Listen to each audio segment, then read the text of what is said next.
السلام عليكم ورحمة الله تعالى وبركاته. دائما ما أخبار اللاعبين المغتربين من أصول جزائرية في مختلف الدوريات الأوروبية، أين تألق خلال الموسم الحالي لاعب مغترب من أصول جزائرية في صفوف واحد من بين أقوى وأعرق النوادي الألمانية، نادي بروسيا دورتموند الألماني. ويتعلق الأمر باللاعب الشاب إلياس بنقارة. هذا اللاعب الذي يعتبر من مواليد سنة 2007 بألمانيا، أي أنه يبلغ من العمر 17 سنة. أصوله الجزائرية من جهة الأب، في حين أن أم اللاعب من أصول ألمانية.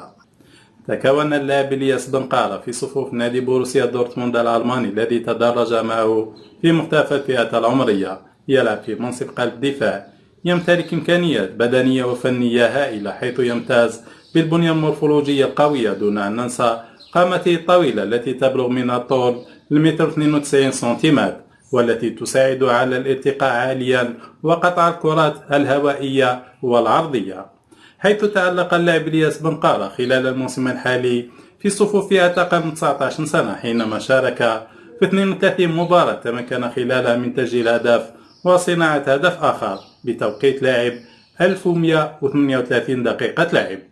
وللتذكير فإن اللاعب إلياس بنقارة توج خلال الموسم الحالي بلقب الدوري الألماني لفئة أقل من 17 سنة، أين تألق بشكل لافت للانتباه كما قلنا وخطف الأضواء، مما جعل إدارة نادي دورتموند تقرر ترقية هذا اللاعب الشاب بداية من الموسم القادم لصفوف الفريق الثاني، أي فريق الرديف لنادي دورتموند.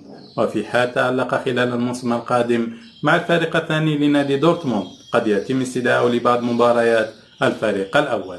مع العلم بأن اللاعب إلياس بنقارة متحمس كثيرا للعب في صفوف محاربي الصحراء والمشاركة في الكان القادم، وعلى الاتحادية الجزائرية التحرك سريعا من أجل خطف هذا اللاعب الشاب الذي يمتلك إمكانيات بدنية وفنية هائلة، قد تجعل من الاتحادية الألمانية تخطفه مستقبلا في حال عدم تحرك الفرد.